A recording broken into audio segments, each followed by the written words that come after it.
Buying a house does something odd to otherwise sensible people.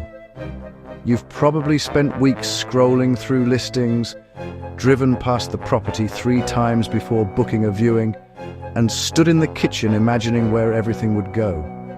You know which bedroom would be yours, which wall you'd knock through, and roughly what color you'd paint the hallway. What you might not know is when the wiring was last checked, whether the boiler is on its last legs, or whether there's been water sitting behind the bathroom wall since sometime before you even started looking.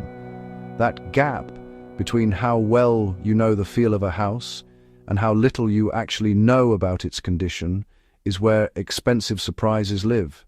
The survey your mortgage lender orders is not there to protect you, it exists to protect the bank.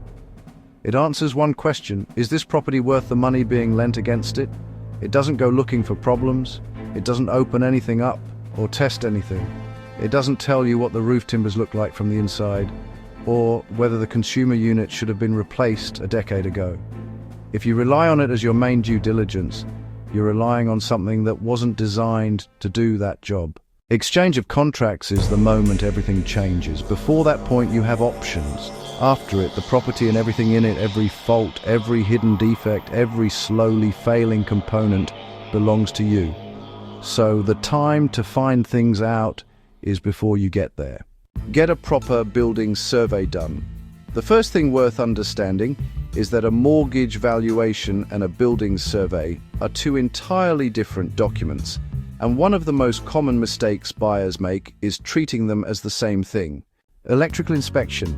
Think about the house you're buying and ask yourself honestly, do you know when the electrical installation was last inspected? Not when a socket was fitted or a light was changed.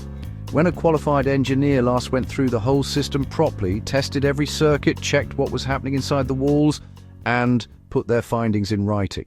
Plumbing inspection. Water damage has a way of being worse than it first looks. You open a wall expecting to find a failed joint and find instead that the moisture has been traveling along timbers for months, getting into places you didn't expect, doing damage you can't see from the outside. What looked like a contained problem turns into a much larger one, and the bill adjusts accordingly. It's also, oddly, one of the things buyers are least likely to check before they buy. A building survey will mention obvious damp if it's staring back at the surveyor.